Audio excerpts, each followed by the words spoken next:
Welcome to the guest lounge on the Willie J Show on Gospel City 24/7.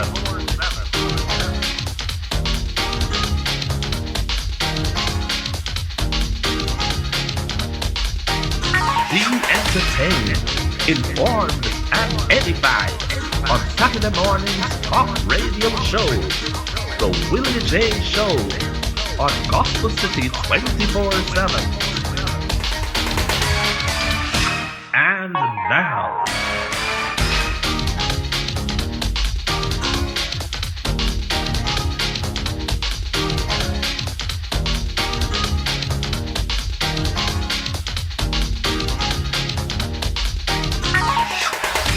and now,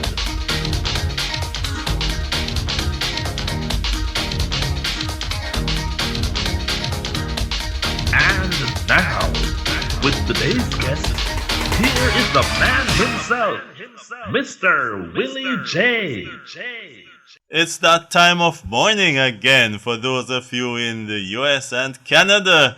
In the UK, it's just after 2 p.m., but it's time to welcome you to the guest lounge right here on the Willie J Show.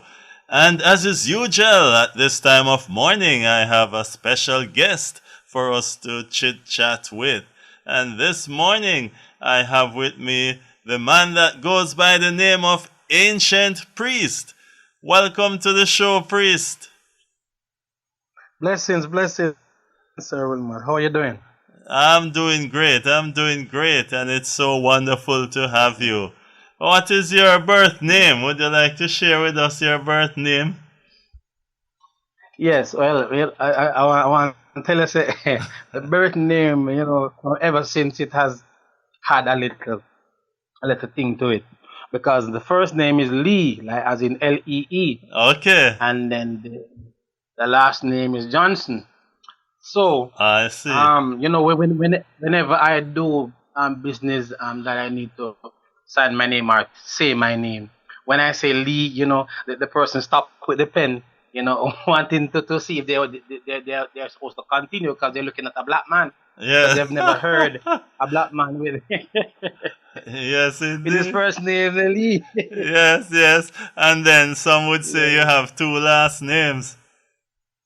Yes, because Lee is usually a last name. Yes, indeed.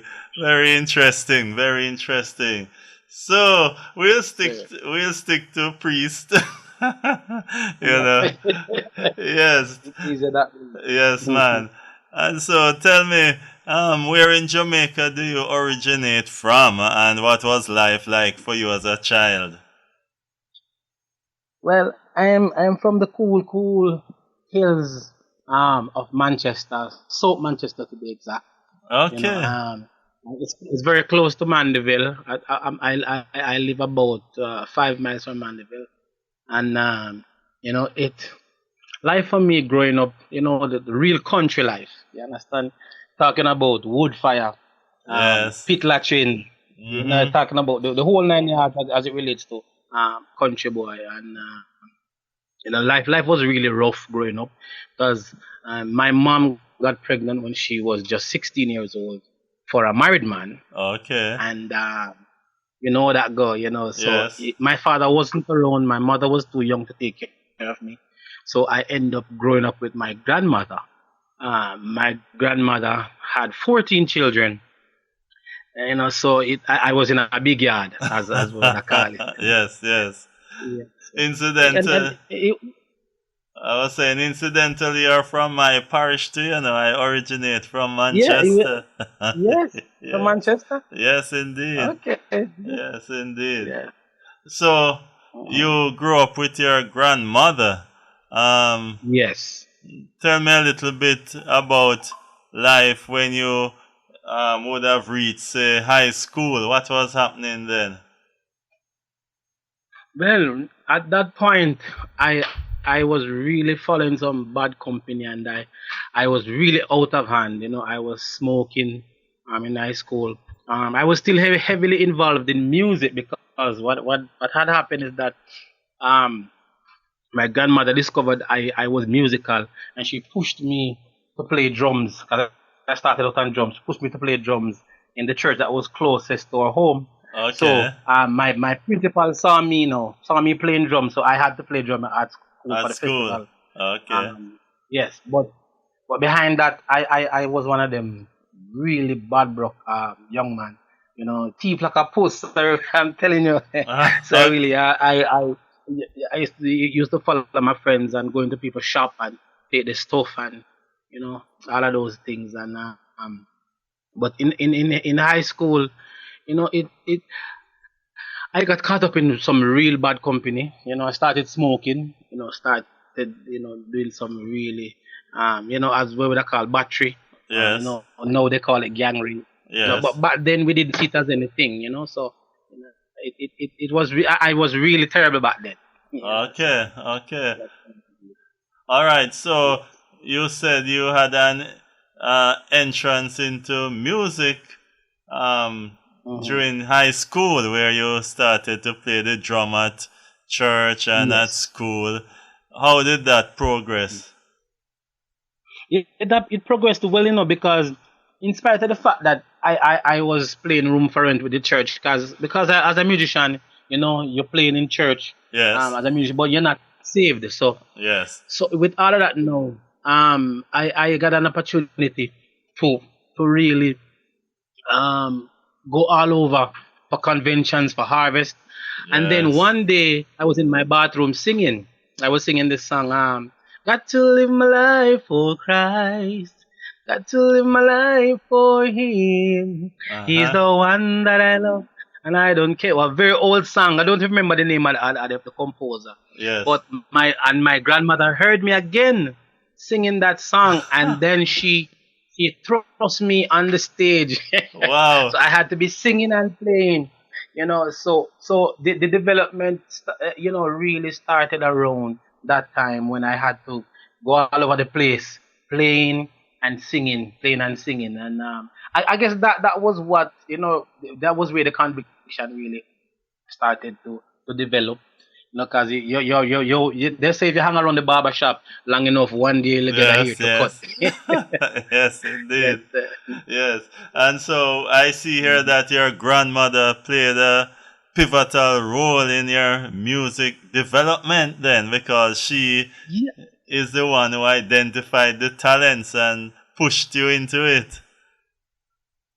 yes, she, and I tell you, she was a woman who loved music. She couldn't sing a note, Uh but huh. she loved music. She had some old Glenn Graham and Jimmy Swaggart and Grace Ah, Triller's record, and she used to play that on Sunday morning. So so she is the foundation for everything musical in my life.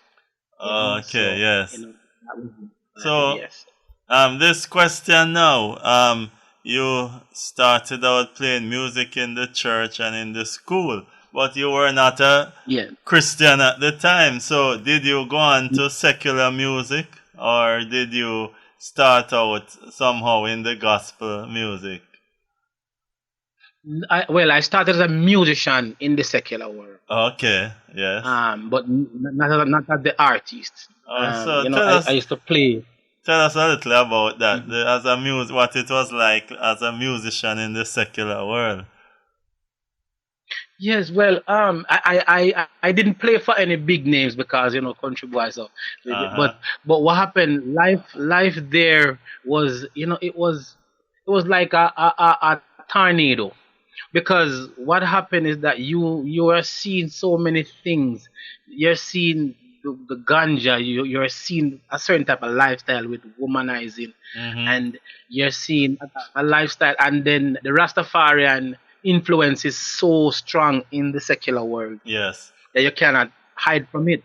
So it really pulled on me, and even though I had because I used to hear my grandmother sing, praying in her bedroom at Yes. night.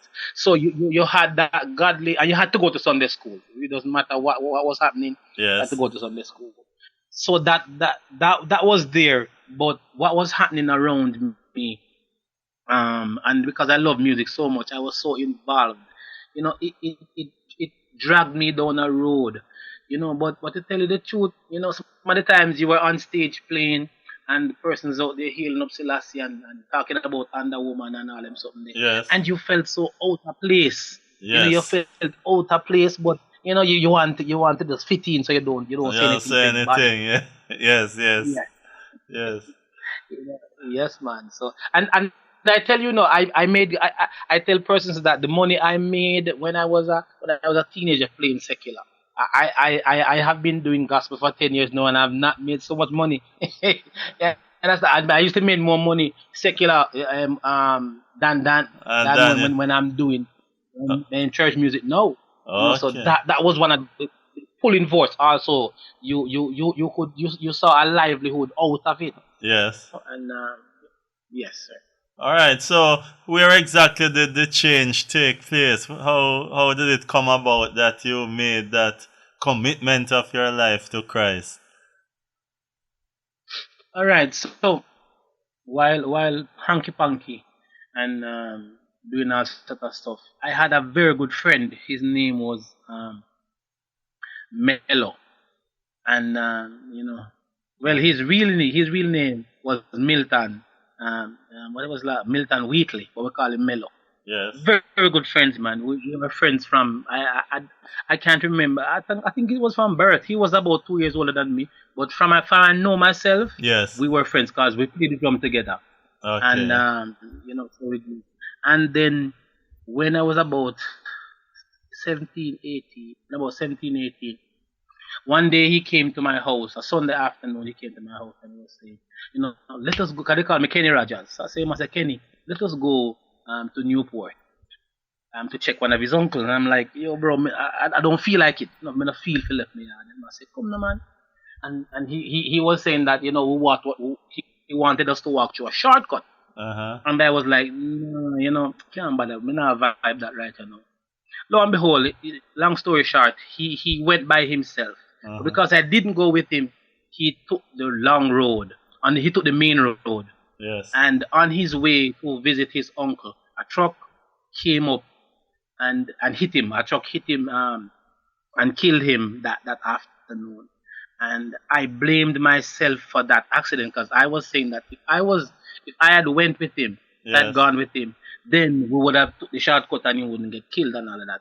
And then the night when that happened, I couldn't sleep. Mm-hmm. And then I was on my bed, and all the messages that I heard being preached over the years about repentance just came back to me, and a voice came to me and said that if you were with Mello Uh-huh. and both of you got killed this afternoon, where would you spend your long eternity? And I tell you, sir, Yes. tears start flowing down my eyes, and I made a decision from then that I am going to, because I don't know it.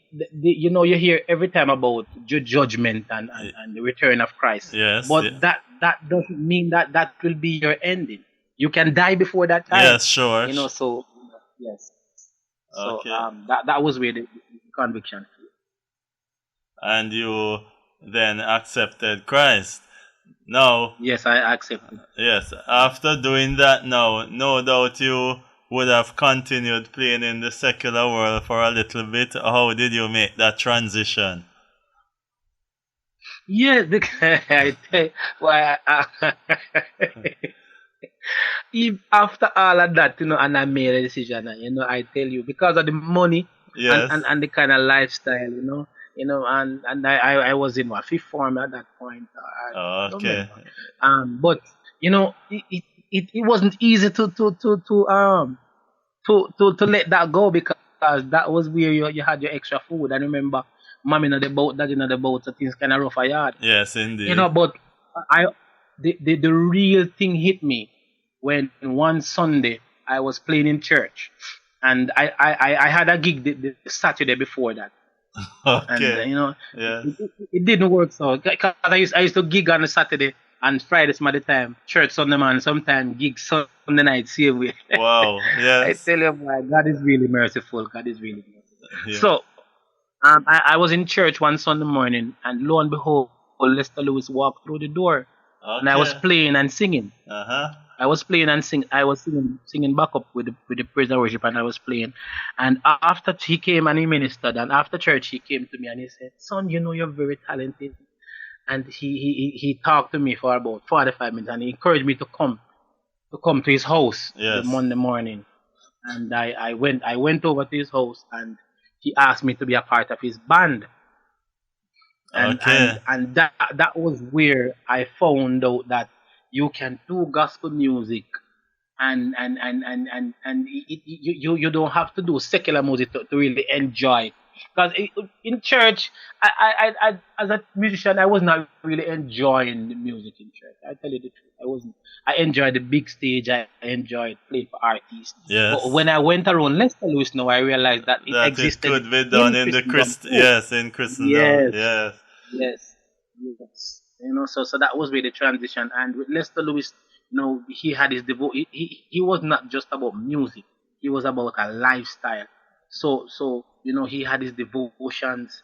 He ensured he was a mentor to me, and he really, you know, cemented everything. And anybody who knows Lester Lewis knows that he is Bible, Yes, right on the indeed. clock. Lester Lewis for everything. So he was the man who really cemented me in gospel. He allowed me to settle down and see a different side of me. So that's where the transition came. Okay. So how long did you spend with Lester Lewis in his band? I spent 5.5 years with Lester Lewis in it. Okay, and Five what and were a half some of years. your adventures there? What were some of the experiences you had there? Man, I had some glorious experiences. I tell you that is why I tell you that with Christ, it might seem better on the other side, but with Christ it's all because all my dreams, I had dreams to meet some of the big artists like Kirk Franklin and Danny McCurkin and so some of those big names. And when I started to power with Lester Lewis, at first, he ensured that, he had a good foundation. So we didn't go anywhere for about 1 year. Then Okay, after he yes. found out that he was serious, I started to travel the world. That I went to. There's not a Caribbean island. Right now I don't even know which Caribbean island I have not been to. And Okay. I've been to Africa. I've been to England. I haven't been to Canada as yet, but I've been to the USA. And he has taken me all over the place. I've met some of the persons who I just used to see on TV, and I hear the voices Okay. on the radio. Yes. Yeah, so it really enlightened me. I went from sleeping on a bed with Kaya. We used to stuff banana trash Yes. in a old mattress that grandma got from Gilbert. Uh-huh. And to sleep in 5-star hotels, Wow. yeah, Yes, and yes. yes, so that really it really motivated me, and I said, God, with me on the Lord's side and doing gospel music, if I can experience this, I don't need to go back to doing secular, so man, so it was a wonderful run. It was a wonderful Yes, very interesting, very interesting. run. Yeah. So, you started out with Lester Lewis, and I noticed Lester Yes. Lewis, his music is what I would call a more old school music. Not Yes. yes, Hmm. he and I noticed your music is very contemporary.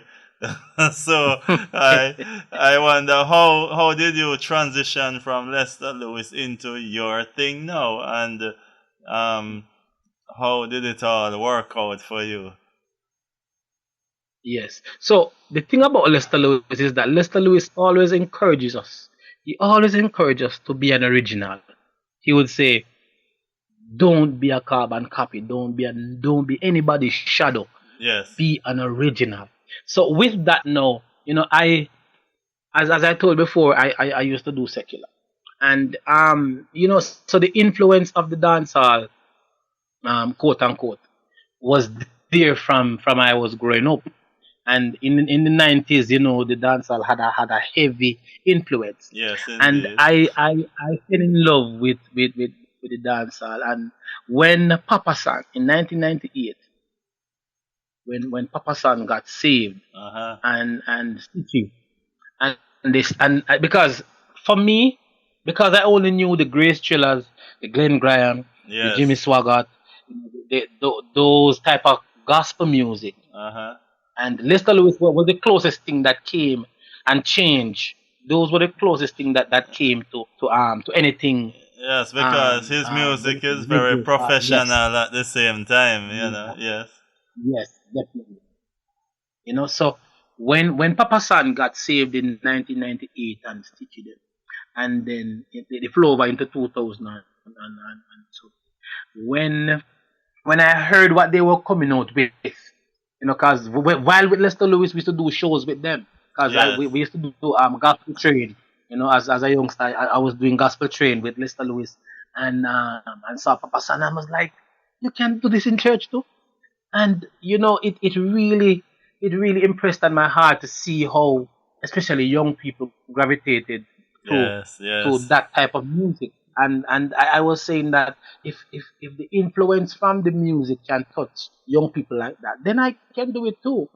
And I tell you, music found me in a way that I can't even explain, because how I started to write, even the way I write, I don't even know. I just, a melody popped in my head and I just started to write, and Yes. the ideas came and I put them together and I checked friends, and so that was really what happened. It was really Papa San and Stitchy and Junior Tucker.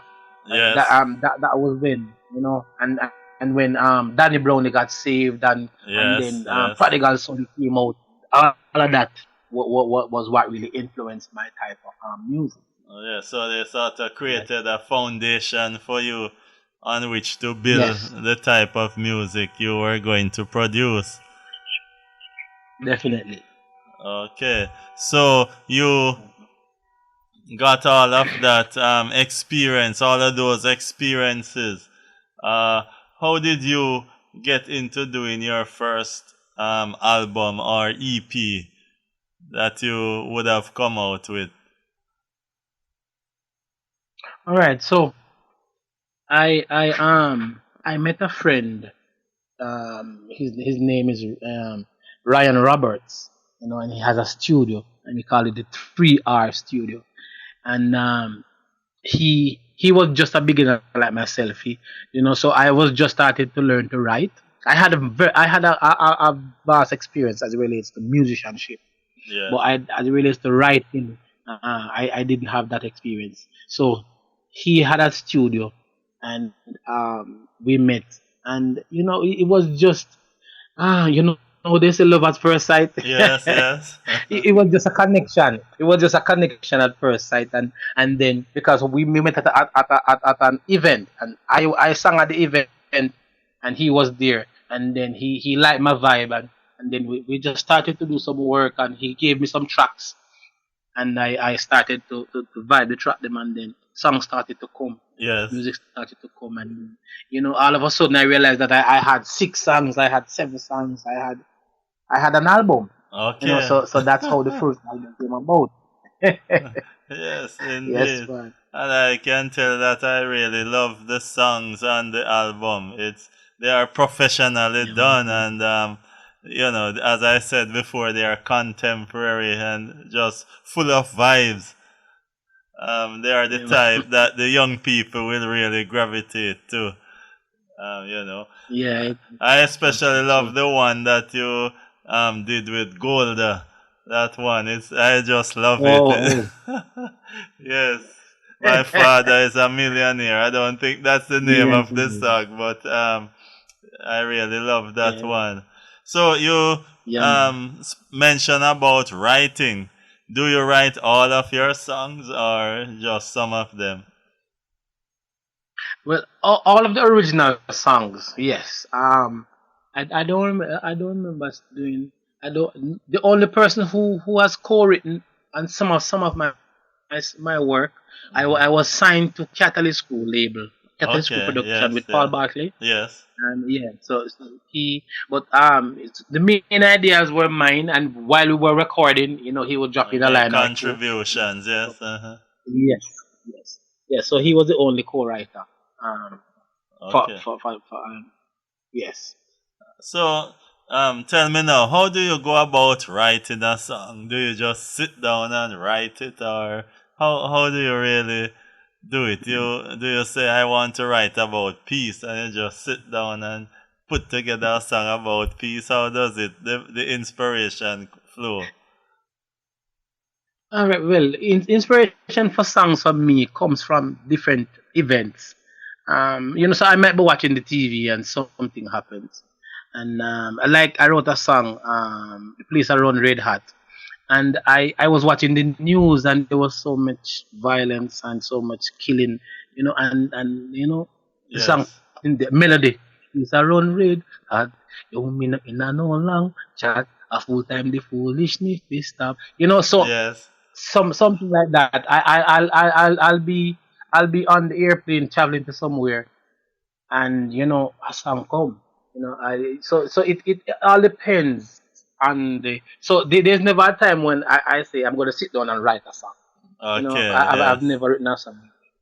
Like that. And so Uh-huh. and then by the time you will get a track from a friend, a producer friend, and he say, "Give me something from this," and get the track, and you'll have the track for weeks and nothing, and you listen to the track over and over, and then Yes. boom, something just drop in your spirit, and that's how it works. Okay, yes, yes.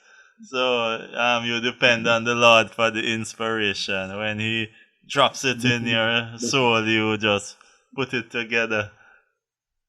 Yes, definitely, definitely. yes, indeed. So, what is in store for the future for Ancient Priest? Well, the future. I don't like to make too many plans, because many times Yes, as you make plans, so I really work with the flow, but I am presently, just soul searching, and because after doing this for so many years and traveling all over the place, and when the pandemic hit, it was a time for us to just relax. yes, So for me, I am using this time to do a lot of recording, a lot of writing. So future for me now is just more music, because I have a next EP coming up shortly, and the album is coming up after that. And okay, yes, basically so far, yes, okay, indeed. All right, so yes. if we have, say, a young person who is interested in music, maybe someone in high school about your age when you started out in music, and they are interested in Yes. getting into music, what sort of advice would you give them? Well, the first advice I would tell them is that don't don't look at music for the glamour and the glitter and the money. You understand? You have to look at music for the love, and you have to be passionate about it. So if it is that you see the bling bling, and you see the artists them driving nice cars, and that is what you want out of music, you're starting off on the wrong foot. It must be a Yes, genuine love, because there are going to be times when nothing is happening, and it's only that passion, that drive is going to help you to keep on. Also you have to use the time to seek God and ask Him what would He, if it is your purpose, because many times we get envious of what we see other persons doing, and like the stage, and like the outings, like the traveling, but that is not what God is calling us to. So first thing I'd say is seek God, and if it is music that you are called to, spend some time in the Word, spend some time, just soul searching, because inspiration do not come from an empty vessel. You have to spend some time in the Word, and then yes, the word that you have in you, inspiration will come, and then it will just flow. yes, And work on your craft. Have to spend time to work on your craft, because many times we believe that because let me say this, many times as Christian musicians and artists, we feel that because we are anointed and because we have the Holy Ghost, we just go up there and sing anything, and then the anointing will make the difference. It doesn't work like that. You have to spend time to work on your Preparing. craft. Yes. So Yes, just man. like how the Work on your pastor craft. prepares his message, study and prepares his Same message, way, sir. then the Yes, same. artist, musician need to study and prepare for his message. You need Yes, to know the word. definitely. Yes. Definitely. You know, so, Yes, very solid those piece are of some advice. things I would say. Yes. Yes, definitely. Yes, very solid piece of advice. Well, we look forward to hearing from you when that new EP comes out, Yeah, and yeah, the man. album, because we'll certainly be happy to put it on our playlist. Yeah, man. And You'll be one of the first persons to get it.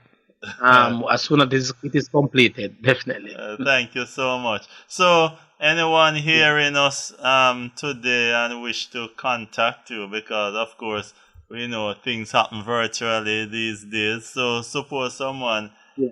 hears us and wish to contact you for any event, how could they reach you? All right. The easiest way to reach me is through email, which is priest priest jm.com @gmail.com. So that's two dot coms. So it's Yes. priestjm.com @gmail.com, or you can just type in Lee Priest Johnson on Facebook and just send me inbox me and I'll respond. Yeah, those are some of the Okay. easiest ways to And contact again, me. that Lee is Lee. So Lee Yes, Priest sir. Johnson. Two E's. Okay. Shiny Man Lee. Yes. Well, thank you so much, Priest. It has been a pleasure talking to you. And we look Yeah. forward to keeping in touch. Blessings. Yes, yes, sir. Pleasure is all mine, sir. Enjoy the rest of your afternoon. Thank you.